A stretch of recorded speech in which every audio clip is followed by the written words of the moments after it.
qui peut vraiment décider de démolir? Je sais pas, Yuri. Je vais vivre aux États-Unis. Mon cousin, il habite là-bas. Je vois pas l'intérêt de partir au bout du monde.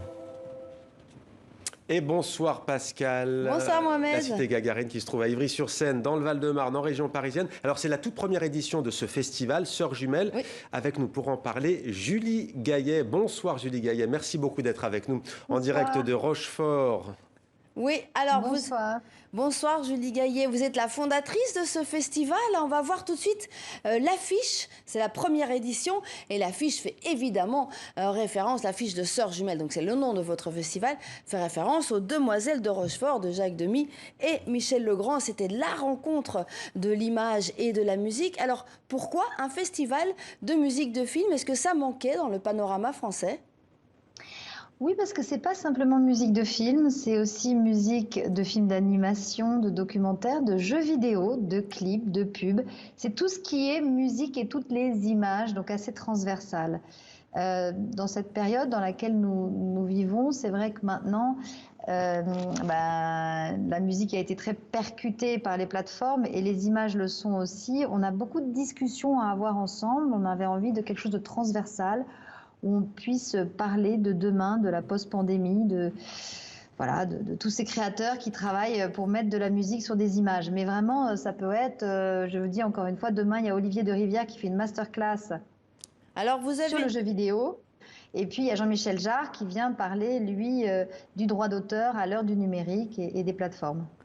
Alors vous avez un programme très fourni, impossible évidemment de faire la liste. Il y a notamment des projections de films, il y a La La Land, qui est le grand film musical de ces dernières années, mais aussi des films qui ont été primés, comme Ibrahim, qui a reçu au Festival d'Angoulême le prix de la meilleure musique. Je ne sais pas si vous le saviez, mon cher Mohamed.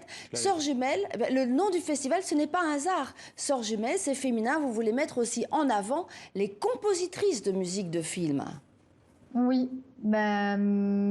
malheureusement, elles sont 8% dans la musique de film. Dans le cinéma, on est à 27%. Donc, évidemment, on a envie de les mettre au même niveau que les hommes. Donc, il y aura autant de compositrices que de compositeurs. C'est Yael Naïm qui va faire une grande masterclass autour de cette thématique du processus créatif quand on est une femme. Mais il y a aussi 3 générations de femmes.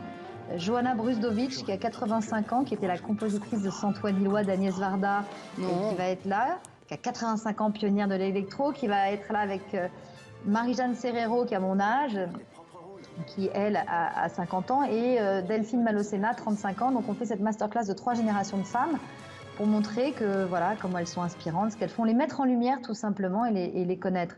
Donc Marie-Jeanne Serrero présentera Guillaume et les garçons à table, Delphine Malocena présentera 5e set d'Alex Lutz et Johanna Brusdovic, Santoine Ilois.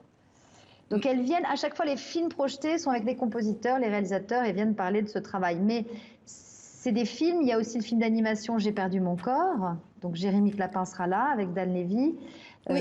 C'est aussi des séries, enfin voilà, c'est vraiment l'idée de toutes les images. Magnifique, magnifique, on a hâte et on vous souhaite un très bon festival puisque je crois que c'est ce soir la cérémonie d'ouverture, c'est jusqu'au 25 juin à Rochefort, très bon festival et on enchaîne sur un sujet, mon cher Mohamed, sur le désert, une exposition.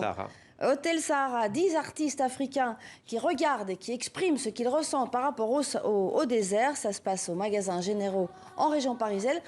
Une visite guidée avec Pascal Achard, Marion Lompageux et Julie Palanque. Surprenant d'être assailli par un flot d'images et de sons dans une exposition consacrée au désert du Sahara. Exactement, c'est à l'image en fait des artistes qu'on a invités pour l'exposition qui sont très jeunes, ils sont très connectés avec les codes de la nouvelle génération. Donc on retrouve du son, de la vidéo, des extraits de réseaux sociaux. On a souvent cette image d'un désert qui serait vide, où il y aurait des palmiers, des dunes de sable, et c'est bien plus complexe que cela. Et c'est ce que les artistes ont choisi d'interroger dans ce projet.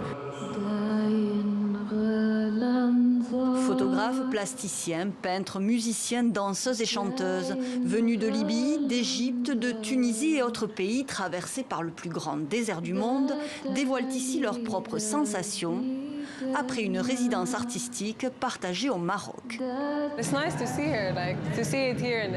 Ça fait plaisir de revoir ces images. Ici, c'est le jour où on a fait une escapade au fin fond du désert. On a passé la nuit là-bas et au réveil, le photographe Ismaël Zaidi nous a dit « Allez, on fait des photos ensemble ». Ibal Djizouli a choisi de son côté de nous entraîner avec sa vidéo vers les musiques et danses des Al-Rizegat, une communauté du Darfour à l'ouest du Soudan, son pays. C'était vraiment super de s'immerger dans cette musique pratiquée par les jeunes femmes de la communauté. Ce sont des rythmes surprenants que j'ai découverts sur les réseaux, comme YouTube.